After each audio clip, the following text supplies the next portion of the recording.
Fala galera, tô de volta aqui, Rafael Maia, retomando as atividades junto ao pelo Flu 1902, estava meio enrolado, mas vamos falar de Fluminense depois de mais um empate ontem, né, na Arena da Baixada.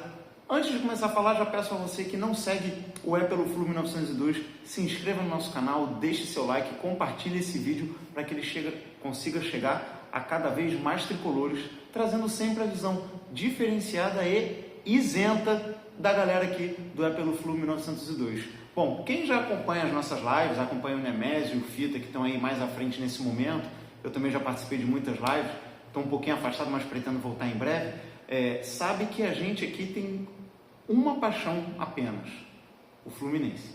A gente defende o jogador enquanto o jogador está lá, enquanto o jogador é funcionário do clube. A gente idolatra técnico enquanto o técnico está lá trabalhando para o clube.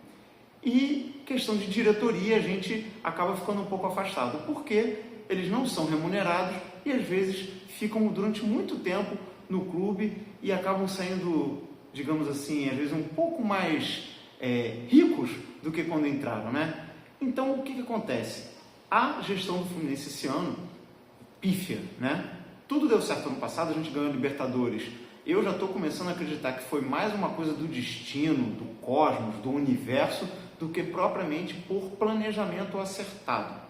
Então, esse planejamento que foi tão elogiado no ano passado, parece que virou completamente ao contrário esse ano.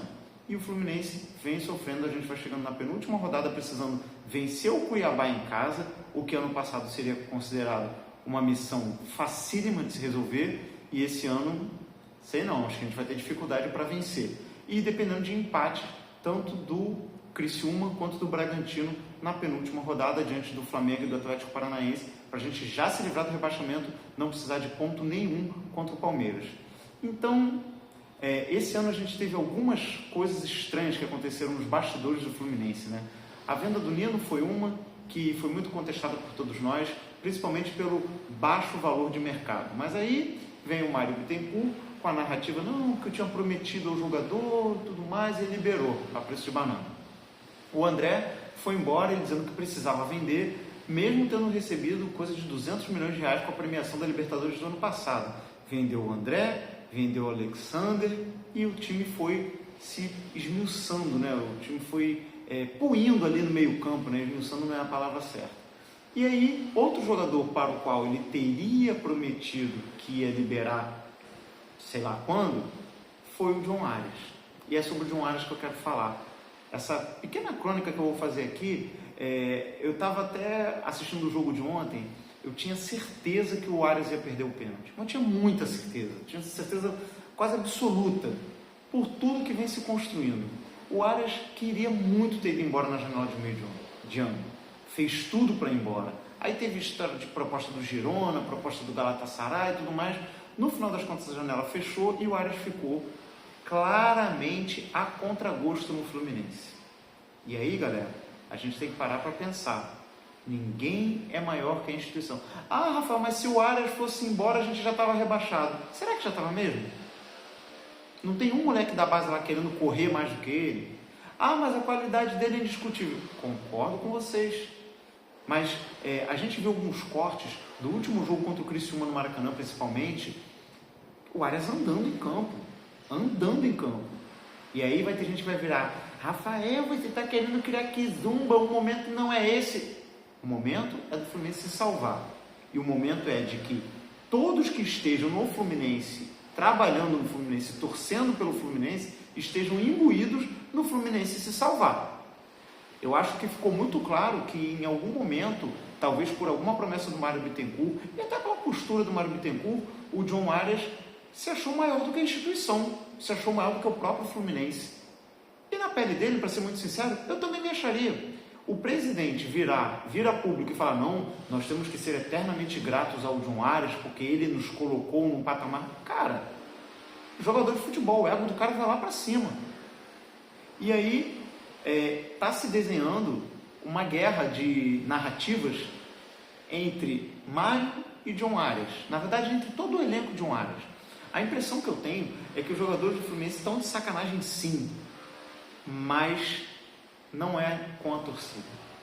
A impressão que eu tenho é que os jogadores vou dizer, querem rebaixar o Fluminense? Talvez queiram, mas para punir Mário Bittencourt. E aí, quando o Arias foi para aquele pênalti ontem, eu falei, cara, vai perder. Eu tenho certeza que vai perder porque ele está de sacanagem. E outro detalhe, se eu sou goleiro e vou defender um pênalti do Arias, eu já sei onde ele bate. Posso até não chegar, mas ele só bate ali.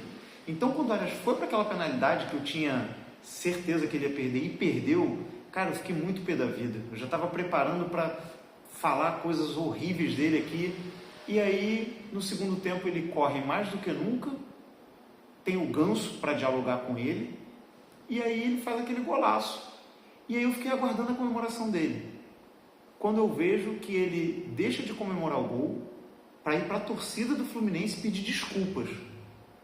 Cara, eu juro para vocês que essa reação dele ao gol me bugou completamente. Porque eu estava pronto para xingar ele de tudo quanto era nome, dizer que ele estava de sacanagem, fora do Fluminense, aquilo tudo, treino separado. E aí, de repente, essa atitude dele de ir pedir desculpas para a torcida deixou muito claro para mim que a guerra dele não é contra o Fluminense, instituição. A guerra dele é contra quem fez as promessas e não cumpriu, que infelizmente está à frente do Fluminense. Então, o John Arias parece estar querendo fazer o que nós torcedores queremos, que é punir o Mário Bittencourt. Só que aí, Arias, não tem jeito de você não punir o Fluminense. Então, John Arias deixa de ser um herói da nossa torcida e passa a ser visto minimamente como um anti-herói. Anti-herói. É o que a gente precisa no momento. Talvez não seja o que a gente mereça, mas é o que a gente precisa. Um anti-herói para salvar a gente do rebaixamento, se Deus quiser, na próxima quinta-feira. Galera, todos ao Maracanã, estaremos lá torcendo muito pelo Fluminense, porque vocês sabem que aqui é pelo Flu, galera.